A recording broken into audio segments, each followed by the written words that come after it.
Today, I'm going to show you how I turned trash into profit by furniture flipping. Hi, my name is Debbie and I am a remote workaholic. I left the cubicle to become location independent, and I'm going to show you how you can do the same too.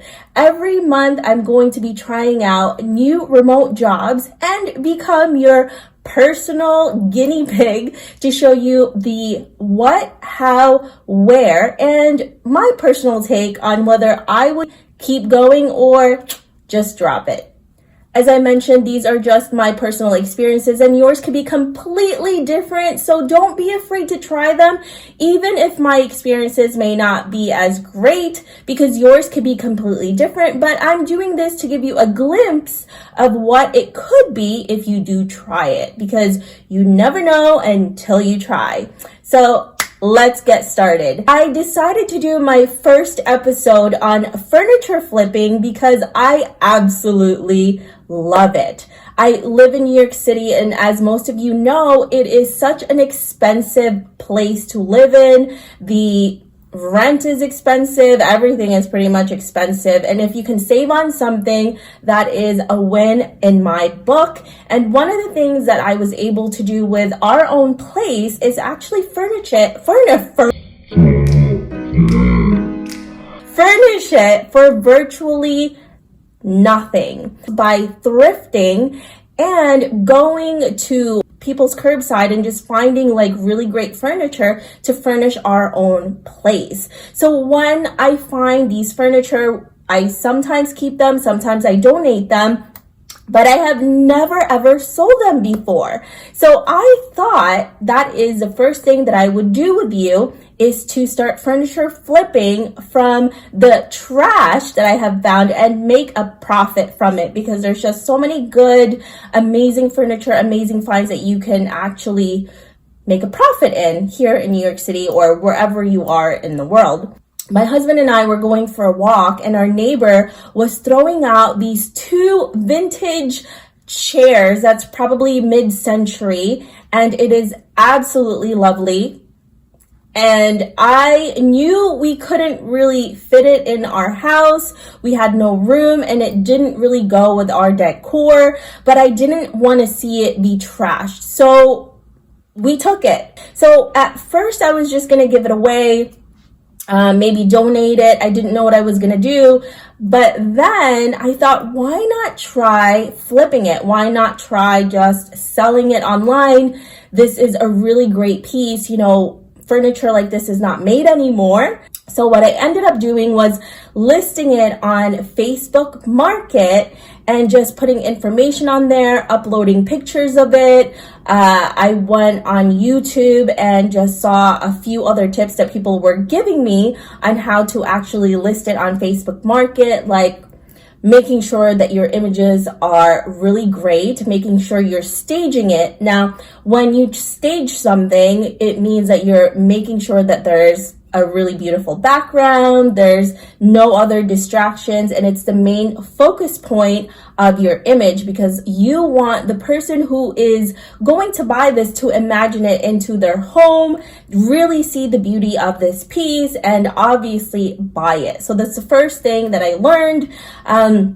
So once I did that, I took the photos, created a description on what the piece was about. And luckily, this furniture piece did have a marking on it, meaning it had the place where it was made from. So I could actually go on Google and check it out.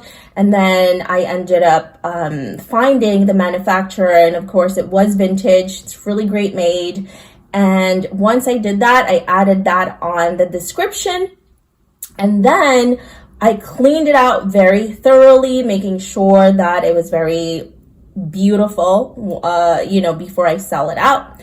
And yeah, I ended up listing it, and it took about a month and a half for it from being posted on Facebook Market to finally selling it online. And I will share with you my pricing techniques, how I was able to give all of the description to it, and I'll give you more of that detail onto the next video. And also what other platforms you can actually use aside from Facebook Market. Now, I decided to use Facebook Market because it was very familiar to me. I've used it before to buy something, but I'm also going to give you other reasons on the next video why I actually decided to use it, and other platforms that you can actually use to also sell furniture and other knickknacks that you find, whether in your house or you're, thrifting and you find something and you want to sell it. So make sure you tune into the next episode where I share with you all of that information. I am going to show you the where, so which platforms you can use. And so just to give you an idea of what I ended up making, it was free. I didn't buy it, for anything. And at the end of the day, I sold it for $200. So that's how I turned trash into a $200 profit. And I didn't really have to do much. Maybe it took me 10 minutes to list things. Maybe it took me another 30 minutes to clean the furniture. So that's around maybe 40 minutes to an hour of work for $200, which is a win in my book. What about you? All right, guys, thank you so much for being here. Thank you so much for being on the first episode of Trying Remote. If you want to learn more from me, if you want to learn more about how to start your own remote work lifestyle, how to become location independent, I have a ton of resources on our website. You can go to theoffbeatlife.com. And I also have a podcast where I talk to experts and expats on their experiences on how they became remote workers, remote entrepreneurs.